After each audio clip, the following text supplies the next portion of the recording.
Greetings, welcome. Today we're going to do some EFT on those tough conversations. Maybe it's a negotiation, maybe you need to confront somebody, maybe you just need to share something, whether it's a secret or a mistake. It's like, oh, you know, we all have them at times, right? Having to eat humble pie and apologize, whatever the case may be. So we'll do a round on that. If you're not familiar with EFT and tapping, you can pop down into my box below and there's a link to my website with handouts and details, and I'll kind of catch you up to speed if you're not familiar. And also, if you care to join me for a group EFT session, those links are also down below as well. So you can come and we can tap together and bring a friend and we'll go from there. So let's do some tapping on those tough conversations. So follow along, echo me, and we're just going to dive in. Okay, so side of the hand. Even though I need to have this tough conversation, and I'm not looking forward to it, I'm nervous and apprehensive, and I don't know what to say. I'm afraid they're going to reject me, or laugh at me, or mock me in some way. And I deeply and completely, compassionately love, honor, and accept myself. And I choose to recognize that I can be safe, whole, and complete with or without this conversation, regardless of the outcome. So even though I have this tough conversation to have, and I don't know how they're going to respond, and I have some fear and anxiety about this conversation, because I have some things at stake here, I deeply and completely, compassionately love, honor, and accept myself. And going through the points, I had this tough conversation. I don't know how they're going to respond. What are they going to say? What might they do? I'm not looking forward to this. My stomach's in a knot. Yeah, rib cage and under the arm. I'm so nervous about this presentation. I'm really not sure what's going to happen. There's so much at stake here. This is important to me. That's why my stomach is in a knot. That's why I'm apprehensive. That's why I'm nervous.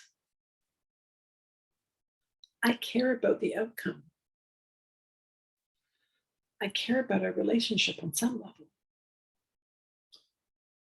So I have to be ready to dive in. But I'm nervous. I'm afraid. I'm kind of feeling guilty and hesitant because I'm not sure how this is going to go. And I choose to recognize that I can focus on getting it off my chest, good or bad. Sometimes it's just good to have the conversation be done with. But conflict can be hard. Being vulnerable can be even harder.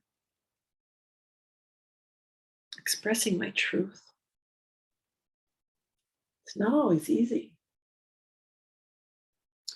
So I have this knot. But I choose to recognize that good things could come from this conversation. They might understand me. They might respect my position. They might appreciate my vulnerability. They might value my position, recognizing my worth. This could go okay. We could reach a happy outcome. Well, maybe not happy, but a positive outcome where I can feel satisfied, content, at peace with how things unfolded, we can find a way to do this. I don't know what it's going to be yet, because there's still some nervousness and anxiety within me. And we haven't had a conversation yet. But I can focus on my nerves, or I can focus on what's possible out of the outcome. What's the best thing I can imagine? What's truly possible?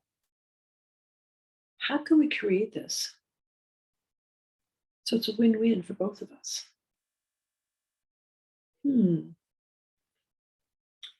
the world of negotiation, they talk about your BATNA. What's your BATNA? Your best alternative to a negotiated agreement. What would my BATNA be? What's the best alternative to negotiated agreement? What's my best alternative to not speaking my truth? That doesn't always look so good. So I need to face this conversation. Maybe I won't be reprimanded. Maybe I won't be slandered or ridiculed or mocked or belittled. What's the best possible outcome I can imagine? Can I fantasize? Something win-win for both of us? Something positive for me? What good can come from this? Can I let myself imagine that? So while it's a difficult conversation, the outcome can be satisfying. The outcome can be rewarding. The outcome can be fulfilling, maybe even empowering. But I choose to focus on all the good that's possible from this conversation. Maybe I can't see that right now. But the more I speak my truth, the easier it is to speak my truth. So even if this first conversation doesn't go the way I want it to go, it doesn't mean I won't have a second chance. Maybe this is just the first powwow of many conversations as we work our way through to find a positive outcome and create a healthy relationship. So what good things can come from this? Maybe not in round one, but in round two or round three. What foundation am I building in this first conversation? Creating a foundation of openness, a foundation of trust and respect, a foundation that good things are in store. I choose to open myself up, trusting that good things can come from this conversation. It might not be easy, but it can still have a good outcome. So I'm focusing on the end result, the positive that can come from this. I'm envisioning that. When I focus on the positive,